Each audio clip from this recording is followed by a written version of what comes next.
حیات طیبہ دے دیں گے، اسے پاکیزہ زندگی۔ شرط کیا ہے؟ من عاملہ صالحا، نیک عمل کرے۔ کون سے عمل کرے؟ اٹھنا بیٹھنا کھانا پینا چلنا سونا جاگنا محتاط ہو اس کا، وہ نیکی کرے۔ قرآن پاک کے لفظوں کے حسن پر غور فرمائیے گا، فرمایا فَلَنُحْيِيَنَّهُ حَيَاتًا طَيِّبَةً، ہم ضرور اسے پاکیزہ زندگی عطا فرما دیں، صاف ستھری زندگی، معیاری زندگی، خوبصورت شب و روز، آئیڈیل زندگی جس کو لوگ کہیں گے، وہ والی زندگی اسے دیں۔ اور دوسرے مقام پر سورہ طٰہٰ کی آیت نمبر 124 میں فرمایا وَمَنْ أَعْرَضَ عَنْ ذِكْرِی، جو ہمارے ذکر سے منہ پھیرے گا، جو ہمارا کھا کے چہرہ کسی اور طرف کرے گا، جو چلے گا ہماری زمین پر لیکن توجہ کسی اور طرف ہوگی، آسمان کی چھت ہماری بنائی ہوئی لیکن اس کے خیالات کہیں اور ہوں گے، فَإِنَّ لَهُ مَعِيشَةً ضَنْكَ، فرمایا ہم اسے تنگ زندگانی عطا کر دیں گے، اس کی زندگی تنگ ہو جائے گی، اس کی معیشت تنگ ہو جائے گی۔ گناہ زندگی کو تنگ کر دیتے ہیں، نیکی زندگی میں آسانی پیدا کرتی ہے۔ آپ کو اگر زندگی میں سکون چاہیے ہو تو آپ کسی غریب کی خدمت کر کے دیکھیں، اللہ کتنا سکون عطا کرتا ہے۔ آپ بڑے پاورفل بھی ہیں، بڑے طاقتور بھی ہیں اور بڑے باوقار بھی ہیں، لیکن کسی کو گالی دے کے آپ کا دل کبھی ٹھنڈا نہیں ہوگا، تکلیف ہوگی، اس کے اندر آزمائش ہو۔ ڈاکٹر ریسرچ کرتے ہیں، ڈاکٹر وہ کہتے ہیں گناہ کرنے سے آدمی جسمانی طور پر کمزور ہوتا ہے، لیکن وہی عمل اگر وہ بطور نیکی کرتا ہے تو اللہ اس میں اسے قوت عطا فرماتا ہے، اسی عمل میں اللہ اسے قوت عطا کر دیتا ہے۔ میں صرف اشارہ دے رہا ہوں، اس بات کی تفصیل میں نہیں جانا چاہتا۔ میرے عزیز یہ یاد رکھیں کہ نیکی آپ کو سکون دے گی، نیکی آپ کو ٹھنڈا کرے۔ اللہ تبارک و تعالیٰ نے قوموں پہ عذاب نازل کیا اور قرآن مجید فرقان حمید نے ان قوموں کے تذکرے بیان فرمائے۔ بھائی کس لیے بیان کیے؟ کہ ہم عبرت حاصل کریں، ہم یہ غور کر لیں کہ یہ کام ہم نے نہیں کرنا، اس کام سے ہم نے بچنا ہے، ہم نے غور کرنا ہے کہ یہ چیز ہمارے اندر۔ لوگ کہتے ہیں نہیں جی نہیں، ہم پہ یہ عذاب نہیں آئے گا، بالکل نہیں آئے گا، اس میں شک نہیں۔ پر اللہ نے بیان کس لیے کیا تھا؟ بیان کیا قرآن مجید معاذ اللہ کسی ایسی چیز کا بیان کرتا ہے جس کی ضرورت نہ ہو؟ قرآن پاک نے ایک ایک حرف ایسا بیان کیا جس کی مسلمان کو ضرورت تھی۔ قوم نوح کا ذکر فرمایا قرآن پاک نے۔ حضرت نوح علیہ السلام کی قوم کو حضرت نوح علیہ السلام نے 1500 سال سمجھایا ہے۔ 15، کچھ لوگوں نے 950 سال لکھا ہے نا، اعلیٰ حضرت نے لکھا ہے 1500 سال عمر ہوئی حضرت نوح علیہ السلام۔ اللہ تعالیٰ بندے کو جلدی سزا نہیں دیتا، بلکہ قرآن مجید میں ایک جگہ رب کریم اس طرح بھی فرماتا ہے کہ جب بندے مجھے بھول جاتے ہیں تو میں ان کے لیے نعمتوں کے دروازے کھول دیتا ہوں۔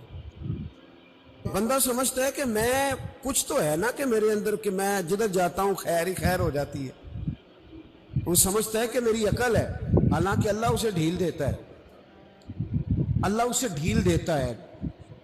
گناہوں کی سزا کے 3 طریقے ہیں۔ ایک ہے متنبع کرنا، تنبیہ کرتا ہے اللہ، بندہ متنبع ہو جاتا ہے، یہ اللہ کا بہت بڑا احسان ہوتا ہے۔ ایک ہوتا ہے مہلت دینا، اور ایک تیسرا ہوتا ہے اللہ خفیہ تدبیر کرتا ہے۔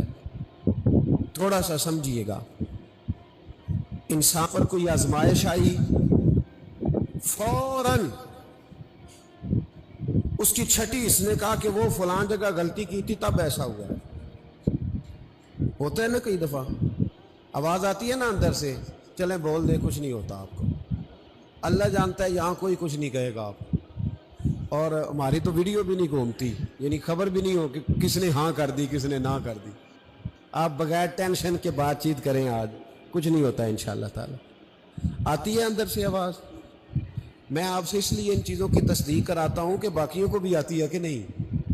اس لیے تصدیق. کبھی کوئی کسی جگہ انسان پریشان ہوتا ہے تو محسوس کرتا ہے کہ وہاں مجھ سے ہوتا ہے نا جی، جس کو یہ نصیب ہو جائے بڑا خوش نصیب آدمی ہے.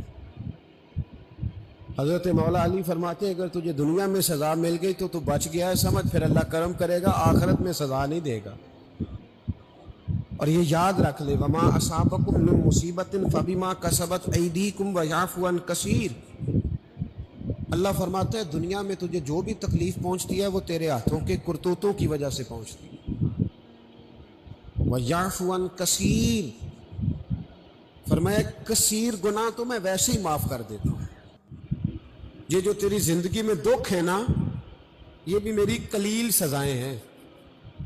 یہ کثیر پر سزا، یہ قلیل ہے، قلیل یہ جو تمہاری زندگی میں تکلیفیں. انسان کو سزا ملتی. حضرت فضیل بن عیاض رحمۃ اللہ تعالی علیہ گھوڑے پہ بیٹھے تھے، گھوڑا شرارت کرنے لگ گیا، اچھلنے لگ گیا، کودنے لگ گیا. تو حضرت فضیل بن عیاض نیچے اترے، ایک کونے میں جا کے نماز کی نیت باندھ لی، 2 رکعت نماز پڑھی، پھر دیر تک استغفار پڑھتے رہے، روتے رہے، دعا کرتے رہے. واپس آئے، خادم عرض کرنے لگے حضور سمجھ نہیں آئی، گھوڑے نے تھوڑی سی شرارت کی، وہ بدکا ہے، آپ نے اس کو چھوڑا ہے اور چھوڑ کر کے آپ نماز میں لگ گئے. تو حضرت فضیل بن عیاض فرمانے لگے جب بندہ اللہ کی نافرمانی کرتا ہے نا تو جو چیزیں اس کی فرما بردار ہوتی ہیں وہ اس کی نافرمانی کرنے لگ جاتی. تو مجھے محسوس ہوا تھا کہ میں نے کہیں اللہ کی نافرمانی کی ہے، اس لیے ایسا ہوا ہے کہ میرے گھوڑے نے میری، تو میں توبہ کرنے لگا ہوں. اور اب دیکھتا ہوں بیٹھ کے بھلا کیا ہوتا ہے. میں نے سچی توبہ، حالانکہ مجھے یاد نہیں کہ میں کہاں بولا، پر کھری اور سچی توبہ کی. دوبارہ گھوڑے پہ بیٹھے تو گھوڑا بالکل صحیح ہو کے ساتھ چلنے لگ گیا. میرے بھائی جب یہ تنبیہ ہے اللہ کی طرف سے، یہ متنبہ کیا جاتا ہے کہ تو بعد آ جا. بہت ساری جگہوں پہ انسان کو وقتی طور پر اگر سزا مل جائے. نبی پاک علیہ السلام کی خدمت میں ایک صحابی آئے، بات مضبوط کر دوں، واقعہ سنایا ہے نا تو کچھ لوگ سمجھتے ہیں کہ یہ واقعہ ہے، تو میں ایک حدیث پاک امام بہقی کی لکھی ہوئی عرض کرتا ہوں. نبی پاک علیہ السلام کے ایک صحابی آئے اور ان کا سر پھٹا ہوا تھا، خون بہ رہا تھا. سرکار نے فرمایا کیا ہوا؟ عرض کی حضور ایک عورت جا رہی تھی، میری نظر پڑی، ابھی نظر پڑی ہے کہ میرے آگے ستون آ گیا تو میرے سر پہ لگ گیا. نبی پاک صلی اللہ علیہ وسلم نے فرمایا تیرے لیے خوشخبری ہے، اگر دنیا میں تیری غلطی کی تجھے سزا ملی ہے تو پھر رب تجھے قیامت میں سزا نہیں دے گا. پھر اللہ قیامت میں سزا، بعض گناہ ایسے ہیں جن کی یہاں بھی سزا ملے گی اور وہاں بھی ملے گی، لیکن میرے بھائی پہلی بات یہ ہے کہ اللہ تعالیٰ اس غلطی کی یہی سزا دے لے اور دعا فرمائے اللہ تبارک و تعالیٰ یہاں بھی معافی عطا فرمائے، وہاں بھی معافی عطا فرمائے، اللہ درگزر ہی فرمائے. لیکن میرے بھائی ایک تو یہ سزا، ایک سزا یہ ہوتی ہے کہ انسان جب گناہ کرنے لگتا ہے تو اللہ نعمتوں کے دروازے کھولتا ہے، مہلت دیتا ہے. 500 سال تک فرعون کو مہلت دی. کتنے؟ یہاں جو 5 سال حکومت کر لیتا ہے وہ کہتا ہے سب سے قابل میں ہی ہوں، مجھے مہلت جو ملی ہوئی ہے. 500 سال مہلت دی اللہ تعالیٰ.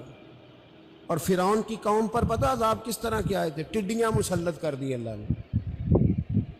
یہ گھومتی نہیں چھوٹی سی، ہم اپنی زبان میں اس کو کچھ لوگ مختلف ناموں سے یاد کرتے ہیں، کوئی مکڑی کہتا ہے، کوئی کچھ کہتا ہے. مسلط کر دی، جاتی نہیں.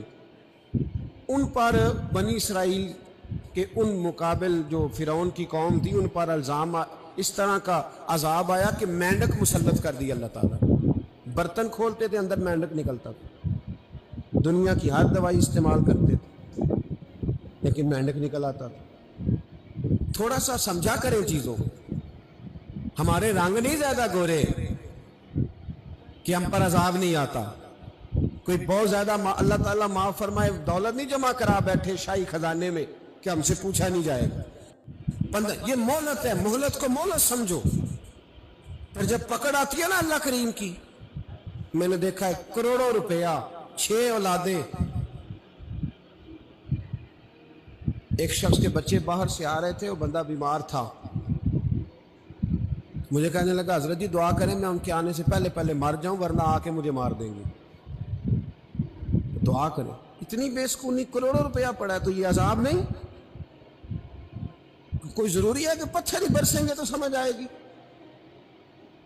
یہ جو سگا بیٹا بوڑھے باپ کے قریب سے گزر جاتا ہے، سلام نہیں لیتا تو اس کو عذاب نہیں سمجھتے؟ یہ جو امت کی بیٹیاں، امت کی بچیاں، ہماری بچیاں ایک ایک سال کے اندر 75,000 ہزار بچی ایک ایک ڈویژن سے بھاگ کے شادی کر رہی ہے، اور ایک ایک صوبے سے، تو اس کو آپ اللہ کا عذاب نہیں سمجھتے؟ یہ معمولی بات ہے؟ نہیں ہمارے رنگ ہو رہے ہیں، ہم بڑے سمارٹ ہیں۔ 1500 سال مہلت دی نوح علیہ السلام کی قوم کو۔ کتنے سال؟ بول کے بتائیے، بول کے دوبارہ بولیے۔ 1500 سال۔ کوئی آدمی اپنی سمارٹنس پہ خوش نہ ہو جائے کہ 20 سال ہو گئے میں تو نافرمانی بھی کر رہا ہوں، روٹی بھی پک رہی ہے، میں تو حرام بھی کھا رہا ہوں، پھر بھی سب ٹھیک ہے۔ 1500 سال مہلت دی۔ پھر حضرت نوح کہنے لگے اللہ میں نے تو بڑا سمجھایا، نہیں باز آتا۔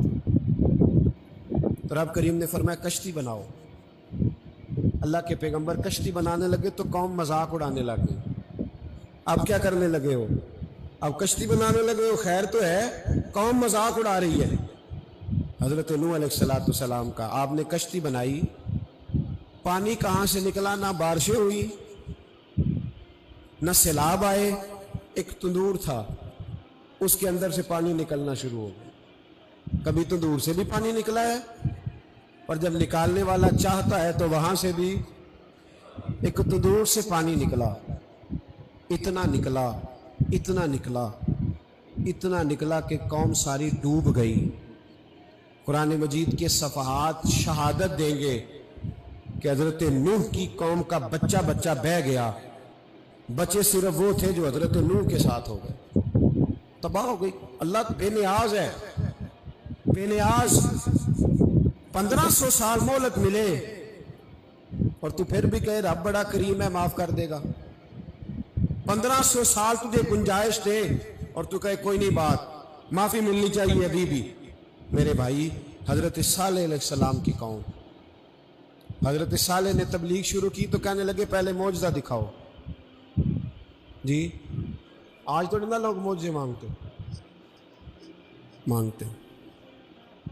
آج بھی لوگ کرامتے اور معجزے، اللہ معاف کرے، جو چیزیں معجزہ تو ہو نہیں نہ سکتا، لیکن آج بھی لوگ، آپ یقین کریں، کہتے ہیں یہ بڑی نمازیں پڑھتا ہے تو پھر بخشا کیوں نہیں گیا، پھر کیوں نہیں منو سلوا کیوں نہیں اترا اس پر، پھر میں بھی اسی طرح ہی ہوں، کیا اس کے اندر خوبی آ گئی؟ مولوی بھی ویسے ہی ہے، صوفی بھی ویسے ہی ہے، لوگ مانگ نہیں رہے، لوگ دلیلیں مانگ نہیں رہے، ابھی بھی لوگ بحث نہیں کرتے، کیا فرق آ گیا جی، ویسے ہی ہیں سارے۔ اللہ تعالیٰ سے ڈرنا چاہیے، ہمیں سامنے والے کی طرف دیکھ کر صحیح ہونے کا حکم نہیں ہے، ہمیں اپنی اصلاح کا حکم ہے، اپنی طرف دیکھ کے اپنے آپ کو ٹھیک کرنے کا۔ الزام لگا کے گزر جانا اس کا کوئی مطلب؟ سنو اور یاد رکھو، حضرت صالح علیہ السلام سے کہنے لگے پہلے معجزہ دکھائیں، تو حضرت صالح علیہ السلام نے فرمایا اونٹ کہاں سے پیدا ہوتے ہیں؟ کہا اونٹنی کے بطن سے۔ فرمایا آؤ میں تمہیں پہاڑ کے اندر سے اونٹنی پیدا کر کے دکھاتا ہوں۔ کہاں سے؟ پہاڑ کے اندر سے۔ حضرت نوح ساتھ لے کے گئے تو پہاڑ کے اندر سے اونٹنی نکلی، اور اونٹنی بھی گابن تھی، اس کے پیٹ میں بچہ، اور اونٹنی اتنا دودھ دیتی تھی کہ ساری بستی دودھ پی جاتی تھی، پھر بھی دودھ بچ جایا کرتا تھا۔ لیکن حضرت نوح علیہ السلام نے فرمایا تم نے دیکھ تو لیا ہی ہے اسے، یہ جتنا دودھ دے گی روٹی بھی اتنی کھائے گی، ایک دن تم سارے پانی پیو گے، ایک دن یہ سارا پانی پیا کرے گی، ایک دن تم سارے باقی جانوروں کو گھاس کھلاؤ گے، ایک دن یہ اونٹنی، اور اونٹنی کا نام کیا؟ ناقۃ اللہ، اللہ کی اونٹنی۔ کس کی اونٹنی؟ نام کیا ہے؟ اللہ کی، یہ اللہ کی اونٹنی ہے۔ تو حضرت نوح علیہ السلام کی اونٹنی، فرمایا اس کی بے ادبی نہ کرنا، باز نہیں آئے۔ لوگ